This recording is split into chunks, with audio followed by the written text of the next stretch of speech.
자, 체급이 다른 뉴스 최다뉴 김프로입니다. 어서 오세요, 김프로. 네, 안녕하세요, 김프로입니다. 오늘 첫 소식은 특사 파견부터 얘기를 해야 될 것 같습니다. 특사단 얘기 안 할 수 없는데 이거는 저희가 이제 일부에도 그렇고 자세하게 얘기를 전해드릴 거기 때문에 간략하게만 내용을 전해드리면요. 네. 청와대가 방금 전에 속보를 밝혔는데 특사단이 김정은 북한 노동당 위원장 6시부터 접견하고 만찬을 할 예정이다. 네. 이렇게 밝혔으니까 아마 지금 만나서 이제 인사하고 지금 인사하고 만찬에 들어갔거나 가기 전일 걸로 보이네요. 네, 뭐 밥 먹으려고 준비하고 있겠죠. 네. 뭐 하여튼 그 친서를 가지고 갔으니까 누가 갔느냐? 정의용 국가안보실장이 이제 수석 특사로 갔고요. 네. 서훈 국정원장, 천혜성 통일부 차관, 김상균 국정원 2차장, 그리고 윤건영 청와대 국정상황실장, 그리고 실무진 5명 이렇게 갔거든요. 네. 1박 2일 일정으로 떠났고 오늘 오후 2시 조금 전에 1시 50분에 성남 서울공항 통해가지고 이제 평양으로 넘어갔습니다. 리선권 조국평화통일위원회 위원장이 이제 마중을 나왔고, 네. 특사단이 이제 남북관계 개선, 한반도 평화 정착, 이런 거와 관련된 문재인 대통령 친서를 전달하니까, 친서에 어떤 내용이 담겼을지, 그리고 또 만나서 남북 상황이 이제 어떻게 진행이 될지, 특사단의 활동 이런 것들은, 하여튼 여러 전문가분들하고 이야기를 자세히 할 내용이니까, 그때 한번. 최단위에서는 요 정도만 다루기도 하지요. 네.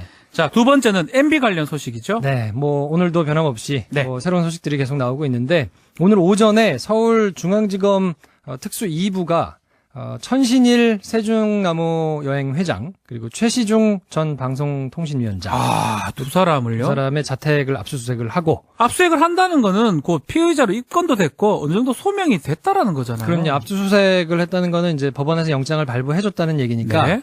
영장을 발부할 때는 보통 압수수색이 필요한 이유하고요. 압수수색이 필요한 장소, 이런 것들을 이제 또 특정해가지고 얘기를 하거든요. 네. 그러려면 관련된 진술, 증거 이런 것들이 이제 있어야만 허락을 받을 수 있는 거기 때문에. 근데 이 두 사람은 사실 2009년하고 2012년에 언론에 정말 많이 나오셨던 분들이거든요. 맞습니다. 예, 최시중 전 방송통신위원장은 멘토잖아요, 멘토. 그렇죠. 이명박 정부의 실세 중의 실세다 이렇게 이제 불렸던 인물이고 네. 방송통신위원장 하면서 하여튼 위세가 어마어마했었습니다. 예, 네. 권력자였죠. 그리고 천신일 회장은 이명박 전 대통령하고 이제 대학 동기이고 친구인데 네. 삼성에서 모든 여행 업무를 다 세종나무 여행이 맡아서 할 정도로 맞습니다. 예, 그 경제계, 정관계 인맥이 어마어마하게 넓고 하여튼 굉장했던 분이에요. 근데 두 사람 모두 비리 혐의 때문에 징역형 받았죠? MB 정부 때 이제 징역형을 받았었거든요. 최시중 전 위원장은 파이시티 인허가 관련해서 이렇게 알선해줬다가 8억 원 정도 받은 혐의로 징역 2년 6개월 받았고, 네. 천신일 회장은 이제 기업 대표에게 또 청탁 관련해가지고 46억 금품 받은 혐의로 징역 2년 이렇게 이제 받았는데 두 분 다 제가 기억하기로는 형기를 채우기 전에 가석방이 됐던 것 같아요. 아하. 그리고 MB 정부 말기 특사 받았습니다. 2013년 1월에 또 특별 사면 됐어요. 네, 맞습니다. 두 사람 지금 압수수색도 문제지만 소환 조사도 지금 하고 있다면서요? 오전에 압수수색을 하고 오후에 바로 불러서 지금 조사를 하고 있거든요. 네. 혐의가 뭐냐? 두 사람이 17대 대선을 전후해가지고 대통령과 워낙 가깝고 또 위세를 떨치던 사람들이니까 이명박 전 대통령 측이 자금을 모금하는 과정에서 두 사람이 이제 핵심적인 역할을 했다. 이런 내용인데 네. 뒤집어서 생각해 보면 역할을 했기 때문에 형기도 다 채우기 전에 나오고 또 그렇죠. 특별 사면도 받고 이러지 않았을까? 네. 이렇게 유추를 해볼 수 있을 텐데 이팔성 전 우리금융회장 그리고 김소남 전 새누리당 의원 최등규 대보그룹 회장 이런 사람들 소식을 저희가 지난주에 계속 전해드렸잖아요. 이 사람들이 뇌물을 줬을 가능성이 있는 사람들이죠. 네, 자리를 좀 해달라 하면서 인사청탁을 했다거나 네. 다른 또 부탁을 하면서 돈을 건넸다거나 이런 거 소식을 전해드렸는데 이 사람들의 자금을 모으는 과정에 두 사람이 창구 역할을 했을 수 있다 이렇게 지금 보고 있는 것 같아요. 창구 역할을 했다? 네. 이야, 이 만만치 않은데 또 MB 큰형인 이상은 씨가 또 소환됐다면서요. 지난주에 또 소환됐었는데 네, 한 번 더 3월 불렸네요. 1일에 저희가 이제 조사를 받아서 뉴스를 전해드린 기억이 있는데 네. 어제 비공개로 다시 한번 소환돼서 이제 조사를 받았습니다. 다스와 관련돼서 조사를 받을 수밖에 없잖아요. 다스 회장이니까. 다스 회장이잖아요, 본인이. 그렇죠. 네, 근데 다스와 관련된 혐의는 일단 도곡동 땅을 이제 판 걸로 다스도 만들고 그게 이제 BBK에 투자도 하고 막 이렇게 됐던 거기 때문에 도곡동 땅 매각 대금을 어디다 썼느냐. 네. 그리고 다스의 진짜 주인은 누구냐. 네, 그리고 다스가 이제 수백억대 비자금을 만들었는데 그 비자금을 누구 지시로 어떻게 만들었던 것이냐. 그걸 왜 만들어서 어디다 썼느냐. 뭐 이런 게 이제 다스 관련돼서 이제 핵심 내용이거든요. 네. 근데 2008년도에는 줄기차게 일관되게 진술을 했었습니다. 자기 거다. 네, 다스는 내 거고. 예. 네, 이거는 뭐 이명박 전 대통령하고 전혀 상관없고 횡령도 없었고 네. 개인 직원이 일탈해가지고 한 120억 정도 했었던 거고 요 정도였는데 2008년 정호영 특검대 했던 진술과 전혀 다른 내용의 지금 진술들을 지금은 하고 뭐 있어서 절반은 또 MB 거다라고 얘기를 했다면서요. 일부는 MB 거다 네. 이렇게 진술을 했다고 하는데 물론 이제 공개적으로는 그런 말 한 적 없다고 부인은 그러고요. 하지만 네. 여러 언론에서 이제 나오는 걸 보면 전혀 이제 진술 내용이 달라졌다고 하니까 이게 이제 어떻게 될지를 조금 봐야 될 것 같아요. 자, 이 변호인 얘기를 좀 해야 될 것 같은데요. 네. 변호인이 좀 없을 것 같아요. 준비는 좀 되고 있나요? 그때 말씀드렸던 그러니까 네. 판사 출신인 강훈 변호사 네. 전 법무비서관이었죠. 그리고 검사 출신인 정동기 변호사 전 대검 차장 했던 분이고 피영현 변호사 이렇게 세 명을 이제 콕 찍어서 이제 말씀을 드렸었는데 네. 이 세 분이 법무법인 열림이라는 회사를 이제 만들었대요. 열림요? 네. 예. 그래서 지난주에 설립 인가 신청을 했다고 하니까 아마 이번 주에 이제 법무법인이 나올 텐데 이명박 전 대통령 측이 이야기한 것이 일부 언론에 나온 거를 보니까 이렇게 얘기를 했다 그러더라고요. 이 전 대통령이 지금 자금을 가진 게 많지 않아 가지고 사실상 봉사 수준으로 수임해줄 변호사를 찾고 있는 실정이다. 야, 이 무슨 말이 좀 저는 이해가 잘 안 되네요. 예. 네. 뭐 일단 그렇다 치고요. 그 네. 어떻게 봉사 좀 하실 생각? 제가 뭐 봉사를 네, 그건 아닌 것 같고. 뭐 아무튼 그래서 그때도 말씀드렸지만 그게 좀 정설로 굳어지는 것 같아요. 큰 돈을 사용하거나 하지 않기 때문에 대형 로펌에서 이제 하기가 좀 어려웠던 것 같고 언론에서 보도된 이제 내용들에 대해서 법적인 쟁점들 이런 걸 정리하고 소환 조사가 이제 곧 이루어질 거기 때문에 네. 대비를 하고 있다 그러는데 중요한 혐의 대부분을 다 그냥 부인하는 걸로 입장을 정리를 했다 그럽니다. 글쎄 저는 제가 변호사라면 뭐 그냥 저 변호사 업무를 많이 맡는다 그러면 좀 빨리 인정을 하면 오히려 뒤에 게 안 드러났을 것 같기도 한데 계속 드러나고 있잖아요 지금. 그러니까요. 문제는 뭐 방법이 없어 보이는데 지금도 앞으로도 계속 부인하는 전략이라는 거죠. 그렇죠. 이제 뭐 내용을 좀 하나하나 보면 네. 이상은 회장 것이다라는 다스의 내용에 대해서는 그대로 아하. 명의가 그 사람이고 뭐 이명 계약서 없지 않느냐. 그렇죠. 예, 그러니까 내가 회사를 해봐서 아는데 뭐 도움을 줄 수 있어서 도움을 준 거하고 소유권 자체가 나한테 있는 거하고는 엄연히 다른 거 아니냐. 뭐 이런 주장이고요. 전형직 이제 경영진들 그리고 조카인 이동영 부사장, 네. 이병모 청계재단 사무국장, 뭐 금고직이라고 불렸던 이런 사람들이 이제 다스 지분을 차명으로 보유한 거다 이렇게 일관되게 진술을 하고 있잖아요. 근데 어쨌든 물증이 없지 않느냐라고 이제 반박을 하고 있고 도곡동 땅을 판 돈 일부가 그럼 아들 이시영 씨한테 들어간 거는 어떻게 해명할 거냐? 네. 이거는 큰아버지가 조카한테 돈 빌려준 거다. 이렇게 주장을 하고 있고 삼성이 그러면 다스 소송비를 왜 대납했느냐? 네. 나는 모르는 일이다. 그리고 에이킨 건프라고 이제 그 미국 로펌인데 로펌이죠. 예, 김석한 변호사하고 만난 사실은 맞다. 근데 다스 소송을 나눈 얘기, 다스 소송 얘기를 나눈 기억은 없다. 기억이 안 난다. 뭐 이렇게 이제 얘기를 하고 있고 국정원 특활비 상납 부분에 대해서도 내가 그렇게 지시하거나 보고받은 적이 없다. 그리고 그러면 그 대통령 기록물은 왜 영포빌딩 다스 그렇죠. 창고에서 발견됐느냐? 이건 착오로 개인 짐에 딸려간 거다. 그러니까 이게 누가 들어도 검사가 뭐 물이 아닙니다. 진술이라든지 증거를 갖고 질문할 건데 이렇게 준비를 해가지고는 참 어려울 것 같긴 한데요. 그냥 들어도 상식적으로 저 반박이 될까 그죠. 싶은 수준이어가지고 아마 세 명이 지금 공개적으로 이제 변론을 준비하고 있는데 만만치 않겠다. 만만치는 싶은 않다. 생각이 네, 조금 생각이 들긴 합니다. 듭니다. 자, 다음 소식. 장충기 삼성 미전실 차장 문자가 공개됐어요. 그렇죠. 이제 예전에 한번 공개된 적이 있었는데 일부만 이제 잠깐 네. 공개가 돼서 잠깐 회자됐다가 말았었거든요. 어제 MBC에서 스테이트라는 시사 프로그램에서 예, 이제 보도가 보도를 됐었죠. 했는데 네. 삼성과 여러 주요 언론들의 유착 관계를 보여주는 문자 메시지들이 여러 개 이제 공개가 됐거든요.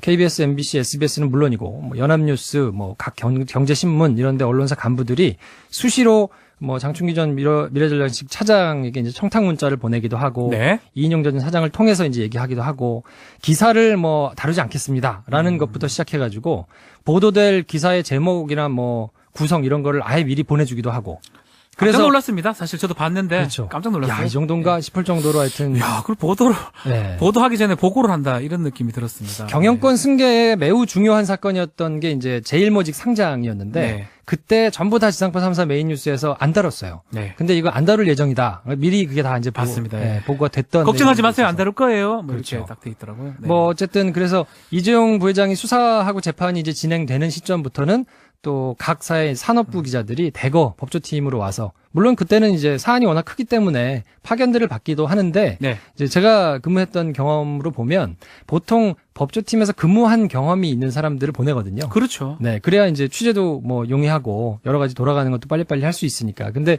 산업부 기자들이 이제 대거 투입됐다는 소식을 보면 야, 이건 좀 자연스럽지 않다. 뭐 이런 생각도 좀 들고요. 네. 자, 마지막으로 오늘 좀 실시간 이슈인데요. 제90회 아카데미 시상식이 있었다고 하네요. 그렇죠. 오늘 기에르모 델 토로 감독이라고 있습니다. 네. 이 쉐이프 오브 워터 사랑의 모양이라는 쉐이프 오브 워터. 네, 보셨어요? 안 보셨죠? 못 봤습니다. 작품상, 감독상, 미술상, 음악상 4개 부분을 석권을 했습니다. 아... 지금 개봉 중이고 네. 32만 명 정도 봤으니까 뭐 아주 많이 번 건 아니지만 그래도 뭐 적지 않게 본 영화인데 내용이 뭐냐면 1960년대 이제 우주선 개발을 한참 할 때 네. 미국하고 소련하고 이제 막 경쟁하던 시기잖아요. 그때 나사의 비밀 실험실에 괴 생명체가 하나 들어와요. 그러니까 쉽게 얘기하면 한 도마뱀 인간 같이. 근데 그 장소를 청소하는 청소부가 이제 그 언어장애, 예. 말을 못 하시는 분인데 그 청소부 여성과 이 괴 생명체, 이 도마뱀 인간하고 둘이 만나서 교감을 하고 사랑을 하게 되는. 놀라운 내용이네요. 그리고 탈출을 하게 되는. 약간 이런 내용이에요. 아, 야, 네네. 이게 무슨 말도 안 되는 얘기야. 종을 뛰어넘어서 사랑을 한다고? 뭐 이렇게 생각하실 수 있을 텐데, 네. 이게 사랑이 본질이 뭔가에 대해서 굉장한 성찰을 담고 있는 영화라, 그냥 뭐 이게 말로만 들으면, 야, 이게 무슨 영화인가 싶을 텐데, 굉장히 예쁘게 잘 만들었어요. 보면 또 좋을 네. 것 같긴 하네요. 작품상 받았다는 거죠? 그렇죠. 4개의 부분 수상했다. 그리고 이제 트럼프 정부에서 반이민 정책을 지금 세게 취하고 있잖아요. 그거를 또 은근히 비판하는 내용도 담고 있거든요. 네. 그래서 또 수상소감 얘기하면서 내가 이민자다. 근데 영화가 좋은 점이 국경을 없애는 일이니까 난 계속 그렇게 하겠다. 라면서 이제 우회적으로 비판도 하고.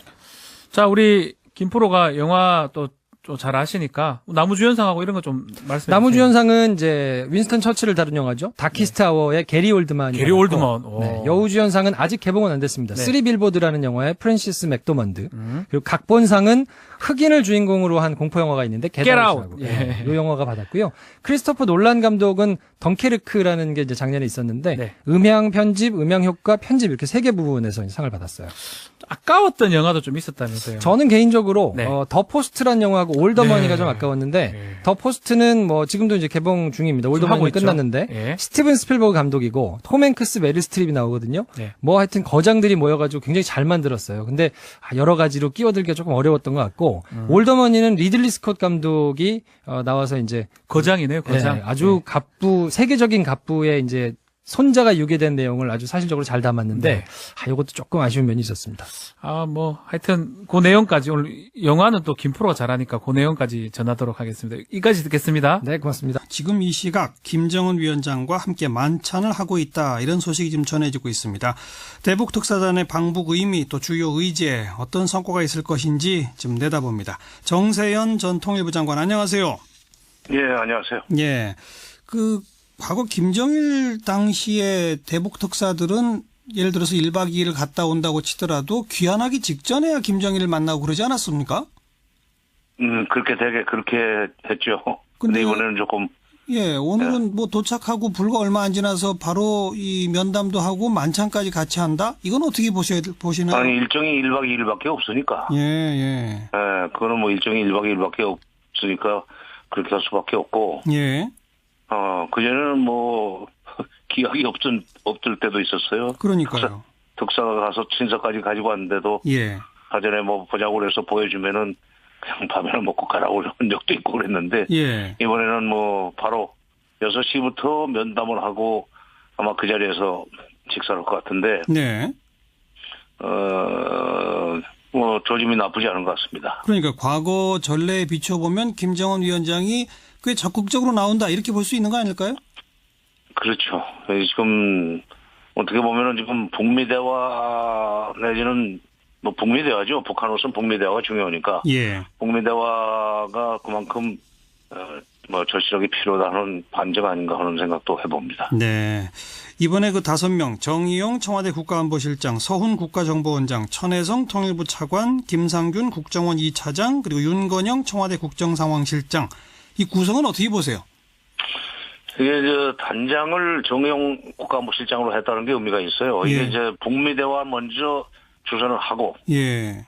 그다음에 서훈, 천혜성, 김상균 이 세 사람은 또 대북통입니다. 예. 그러니까 북미 대화 이후에 남북관계 개선과 그다음에 정상회담까지 준비하는 팀이라고 이제 봐야 되는데 예. 이게 이제 끝나고 바로 정의용 실장하고 서훈 국정원장은 미국으로 가게 돼 있습니다. 그렇죠. 예. 그러니까 북한에서도 이 평양을 들려서 서울 갔다가 바로 와싱턴으로 간다는 것이 상당히 매력적인 일정으로 보일 거예요. 그러니까 예. 빨리 자기네들의 대북 메시지를 예. 전달하고 싶다는 생각을 했을 거고 이게 바로 도착해서 짐 풀고 바로 뭐 쉽게 말하면 짐 풀고 나서 2-3시간도 채 되지 않아가지고 짐 2시간 정도밖에 안 됐을 것 같은데 예. 면담으로 들어간 거 보면은 예. 북미 대화에 대한 북한의 필요성이 높다는 것을 지금 반증하는 거고 네. 그런 점에서는 팀이 잘 짜졌다고 봐요 저는. 네. 방금 언급하신 북한의 그 대미 메시지 어떤 내용일까요? 그래서 우리 미국도 그렇고 우리도 바라는 것은 그 비핵화 문제에 대해서 좀 그동안에 완강하게 버티는 입장이 하나 있습니다. 예. 핵 보유국으로 인정을 하고 그렇죠. 핵 비확산에 협조하겠다 하는 것이 벌써 좀 재작년 당대회 때 나온 공식적인 입장인데 예. 일단 우리가 보내는 메시지가 있으니까 문 대통령이 보내는 친서 내용은 아마도 동결로 시작을 해서 비핵화로 가자. 예. 일단 동결을 위해서는 북한이 핵실험과 미사일 발사를 일시 중지한다 내지는 유예하겠다는 얘기를 하면은 미국 간에 접점을 만들 수 있거든요. 예. 그러니까 그런 데 대한 이 답을 줄 수 있는 준비가 돼 있기 때문에 이렇게 속전속결로 면담도 하고 식사도 하고 예. 물론 지난번 김여정 특사 일행이 왔을 때 문 대통령이 했던 거고 똑같은 식으로 지금 시작이 되는 겁니다. 면담 후에 예. 식사로. 그렇죠. 그렇죠. 그런 점에서는 뭐 상호지로 잘 나가고 있지만 그러나 도착한 지 얼마 안 돼가지고 바로 면담과 그 만찬으로 이어진다는 것은 이번 특사 방북에서 우리가 기대할 수 있는 성과를 좀 상당히 좋은 방향 쪽으로 예.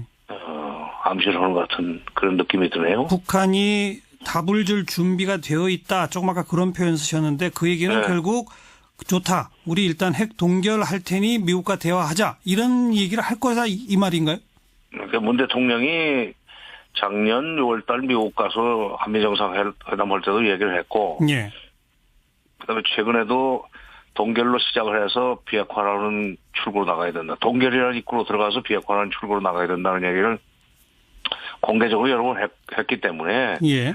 아마 친서에 그 내용이 들어오리라는 건 저쪽에 이미 얘기를 했을 거고 그렇죠. 그러다 보면 그쪽에서 답변을 준비했다고 봐야죠. 예. 예. 그 답변이 혹시 과거처럼 뭐 우리를 핵보유국으로 인정해라 이건 아닐 거라는 거죠. 그거는 접고 하자는 얘기가 이제 오늘 만찬 후에 만찬 과정에서 얘기가 오가지 않겠는가. 예. 미국도 일단 문재인 대통령의 그 제안 일단 동결로 들어가서 비핵화로 나오자라고 하는 거기에는 일단 동의한 걸로 봐야 됩니까? 글쎄 특사를 보내겠다고 했을 때 그럼 가봐라. 예. 그런 얘기를 했으니까 예. 가서 좋은 결과를 가져오라는 그 얘기까지 하지 않았어요. 기다려보자 하는 얘기를 했는데 트럼프식의 표현이지만 예. 그러니까 어떻게 보면은 2단계 접근론에 대해서 미국도 반승낙 이상은 50% 이상은 거기에 동의를 했다고 저는 봅니다. 예. 그렇기 때문에 특사 이제 보내는 건데 뭐 그 정도 답을 가지고 다시 정의용 실장과 서훈 원장이 미국에 가서 트럼프 대통령한테 직접 설명을 하면 예.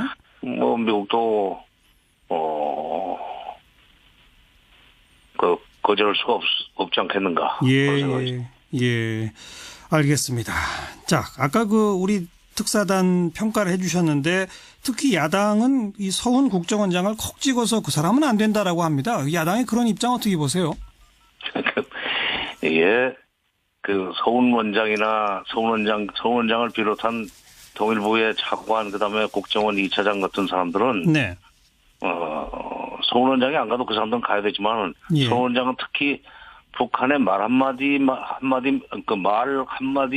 숨어 있는 소위 함의 또는 행간을 읽어낼 수 있는 그런 이 경력을 가지고 있죠. 경험이 많고. 예. 그러니까 북한의 말 한마디에 따라서 지금 미국한테 전달해 줄 수 있는 메시지가 달라질 수 있습니다. 그렇죠. 말하자면 북한의 소위 리얼 인텐션, 진위를 읽어내지 못하고 예. 그냥 단어 몇 개를 가지고 추정을 해서 해석을 하기 시작하면은 도저히 접종을 못 맺을 수 있는 여지도 있는데 예. 그런 실수를 안 할 수 있는 사람이 서훈 원장이에요. 그런데 왜 자유한국당은 반대할까요?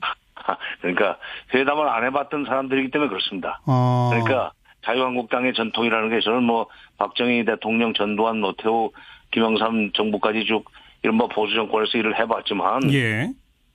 남북 대화를 안 하고 틀어막으려고 할 때는 무슨 전문가가 필요 없어요. 예. 북한요 비난만 하고 그다음에 무조건 접촉과 왕래는 단절하면 되는 건데 예. 그렇게 하면서 국내 정치로 이제 끌고 가는 거죠. 예. 근데 남북 관계를 어떻게든지 풀어 나가려고 하면은 북한의 말귀를 알아듣는 사람이 반드시 대화 일선에 나가야 돼요. 아하. 지금은 북한의 말귀 하나를 놓치지 말고 정확하게 해석을 해서 그걸 다시 이제 미국에 가서 트럼프 대통령한테 설명을 해서 알겠습니다. 트럼프 대통령도 입장을 바꾸도록 해야 되는 게 우리 책임 아닙니까? 예. 그러니까 내심 자유한국당은 지금 이 대화 국면이 싫은 거겠군요. 그렇죠. 이게 지금 싫은 겁니다. 예. 자기네들이 정치를 잘못한다는 것이 들통이 나지 않기를 바라면서 이 대화 국면이 좀 마음에 안 들 거예요. 예. 자, 일단 오늘 스타트 시작은 참 좋다라고 언급하셨기 때문에 여쭤봅니다. 북미 대화 가능성 몇 프로쯤 보십니까? 아이고 이거 좀 굉장히 어려운 질문인데 완전히 100%라고 볼 수는 없는 거고 예.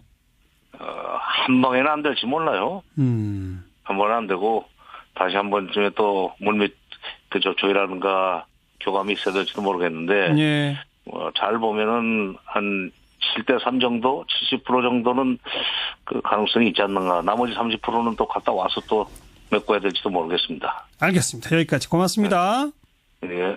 정세현 전 통일부 장관이었습니다. 네, 앞서 전해드렸죠. 대북 특사단이 오후 6시부터 김정은 위원장과 접견을 하고 이어서 만찬 일정이 진행이 된다고 속보가 뜬 사실을 전해드렸는데요.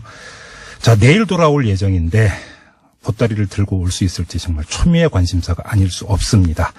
자, 그래서 한 분 연결하도록 하겠습니다. 노무현 정부 때 통일부 장관을 지내셨고요. 대북 특사로 또 평양을 갔다 온 분이기도 합니다. 정동영 민주평화당 의원 연결합니다. 여보세요. 네, 안녕하세요. 예, 안녕하세요, 의원님. 지금 모스크바에 계신다면서요? 예, 모스크바인데 전화 상태가 어떻게 괜찮습니까? 예, 여기는 상태 괜찮습니다. 예, 다행입니다. 어떤 일로 가신 거예요, 모스크바는? 네. 국회 평화 외교단이 작년부터 활동했죠. 예. 미국에도 갔고 중국에도 갔었고 이번에 이제 러시아 의회와 정부 관계자들에게 예. 러시아도 평양에 특사를 좀 보내라. 그래서 예. 북미 회담을 하는데 역할을 좀 해라.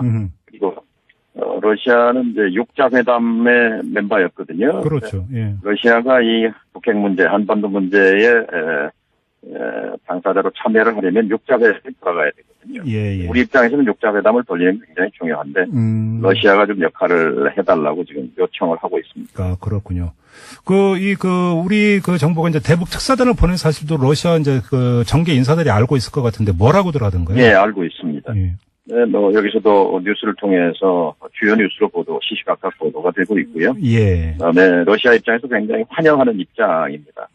지난 10년 동안 남북 관계가 적대로 치달으면서 예. 사실 러시아도 자신들이 지금 신동방 정책, 그러니까 블라디보스토크를 중심으로 해서 이 동시베리아 쪽 개발에 푸틴 대통령이 중점을 두고 있는데 그렇죠. 진전이 안 되는 것이 이 남북 관계의 그 냉각화와 북핵 문제가 저해 요소거든요. 그렇죠. 그 부분이 풀리게 되기를 고대하는 입장이죠. 그렇죠.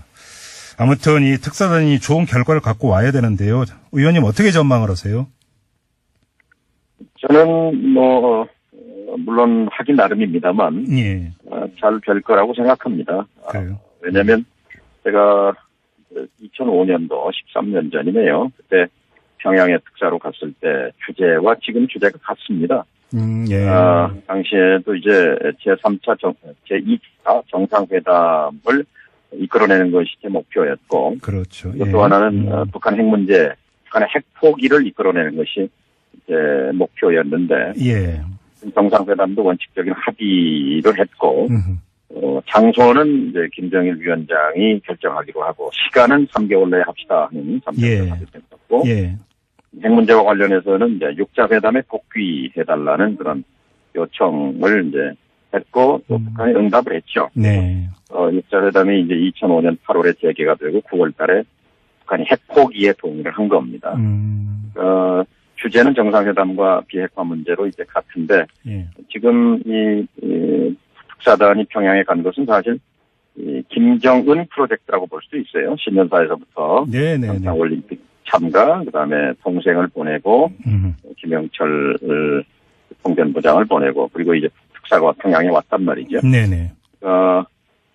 지금 김정은 위원장이 특사를 기다렸다 이렇게 말할 수 있고 두 가지 관심사죠. 하나는 이제 미국의 의도에 대해서 듣고 싶은 것이고 또 한국 정부의 역할에 대해서 어디까지 역할을 해줄 수 있는지에 대해서 궁금한 것이고 예. 두 번째는 이제 제일 관심사가 남북 관계를 이제 비정상에서 정상으로 돌리는 건데 네. 그게 2007년 10월 4일 김정은 위원장의 아버지 김정일 위원장과 노무현 대통령 간의 2차 정상회담에서 광범위한 합의를 했거든요. 그랬죠. 예. 한반도 평화와 번영에 관한 48개 합의 사항 가운데 절반가량이 경제 협력 분야인데 네.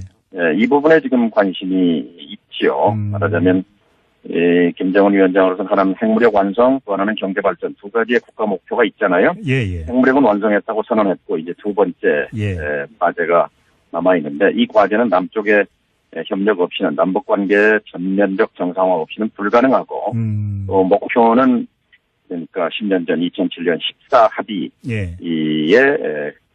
실현 그것이 목표라고 볼 수 있는 거죠. 그런 점에서 오늘 아마 나눌 얘기가 많을 겁니다. 지난 10년 동안 쌓였던 얘기들을 하게 되니까 아마 최소한 4시간, 5시간 정도는 이상한 얘기를 풀어놓을 보따리가 많죠. 이렇게 한번 여쭤볼게요. 제가 만났을 때도 네네.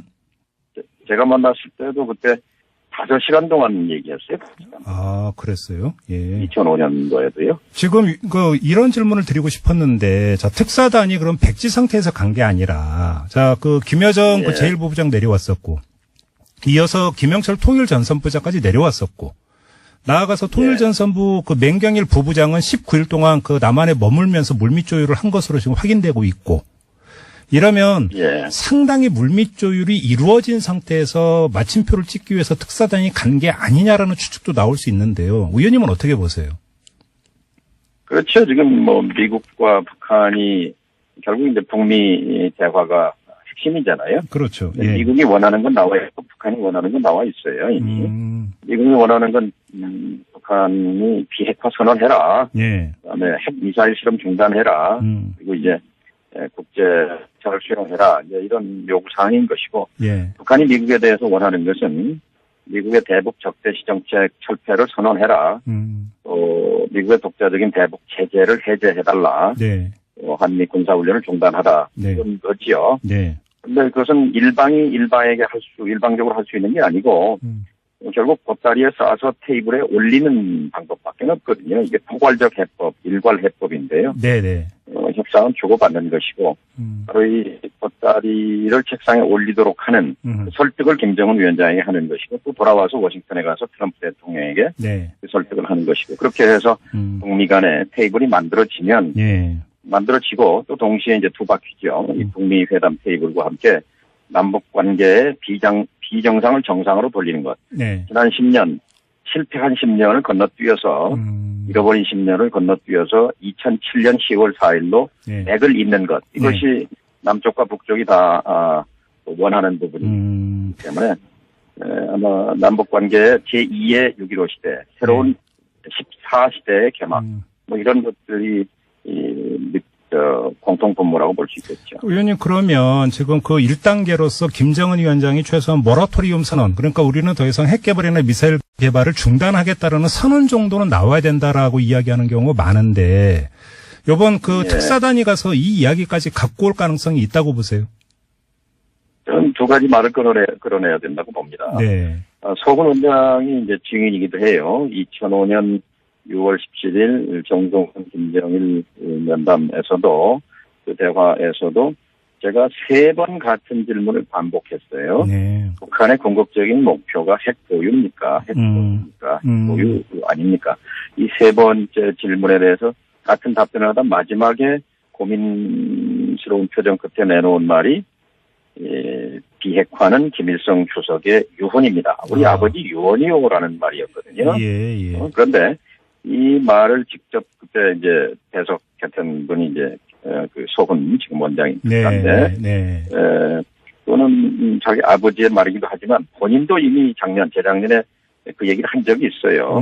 2016년 7월 6일 북한 정부 대변인 성명에서 조선반도 비핵화는 5가지 조건을 내걸면서 어버이 수령 김일성 주석과 아버지 장군님 저 김정일 위원장의 유훈이다 이런 얘기를 한 적이 있기 때문에 이 얘기를 어떻게든 다시 그 김정은 위원장의 입으로부터 직접 듣는 것이 중요하고 그렇게 하기 위해서 첫 번째로 핵미사일의 유예 잠정 중단 선언 모라토리움 있지요. 이것은 이미 작년 11월 말에 핵무력 완성이라고 선언했기 때문에 논리적으로 보면 뭐 남북 대화가 진행되고 북미 대화가 진행이 되면 자연스럽게 그 핵미사일의 모라토리움은 가능한 거죠. 두 가지면 트럼프 대통령을 설득할 수 있을 것이고 또 미국도 이제 더 이상 대화를 거부할 명분은 없는 거죠. 그래서 북미 대화가 돌아갈 수 있는 판을 우리가 만드는 것이 되는 거죠. 의원님, 만약에 김정은 위원장이 그 정도 언급을 한다면 트럼프 행정부가 지금 4월로 그 예상되고 있는 한미연합 군사훈련을 취소하거나 확 축소하는 이런 상응 조치를 내놓을 수 있다고 보세요? 저는 연기가 맞다고 봅니다. 그럼 그게 가야지요. 그러니까 군사훈련은 평화의 도구일 뿐이지 군사훈련 자체가 목적이 아니지 않습니까? 북한의 핵미사일 유예 중단을 시킬 수 있고 또 그 연장에서 비핵화 협상이 돌아갈 수 있다면 이것을 추진하기 위해서 훈련 연기가 맞습니다. 또 훈련이 8월 달에도 있거든요. 일단 연기하고 통 크게 가야 한다고 봅니다. 또 우리가 이렇게 나름대로 그 일정표를 가지고 이제 과감하게 가게 되면 미국 역시 우리의 입장을 존중할 것이라고 저는 생각을 합니다. 알겠습니다. 지금 의원님께서 그 남북 관계에 있어서는 2007년 14선언으로 돌아가야 된다고 말씀을 하셨는데, 근데 14선언으로 돌아가기 위해서는 이명박 정부 때의 524 조치가 당연히 해제가 돼야 되는 거고요. 그러려면 524 조치를 내렸던 이유였던 천안함 문제가 풀려야 되는데, 지금 며칠 전에 벌어진 일을 보면 자유한국당 같은 경우는 천안함 폭침의 주범인 김영철의 방남을 결사 반대한다 이렇게 주장을 해오지 않았습니까? 오히려 이것이 정치적 갈등을 더 야기할 가능성이 있는 거 아닌가요? 이건 뭐 완급 조절을 할 필요가 있다고 봅니다. 지금 천안함 문제를 꺼낼 시점은 아니라고 보고요. 83년에 아웅산 사건에도 불구하고 전두환 정권이 남북관계 개선을 시도했듯이 일단 이 문제는 좀 시간을 조절할 필요가 있다고 보고요. 지금 이 문제를 꺼낼 때는 아니라고 봅니다. 그래요.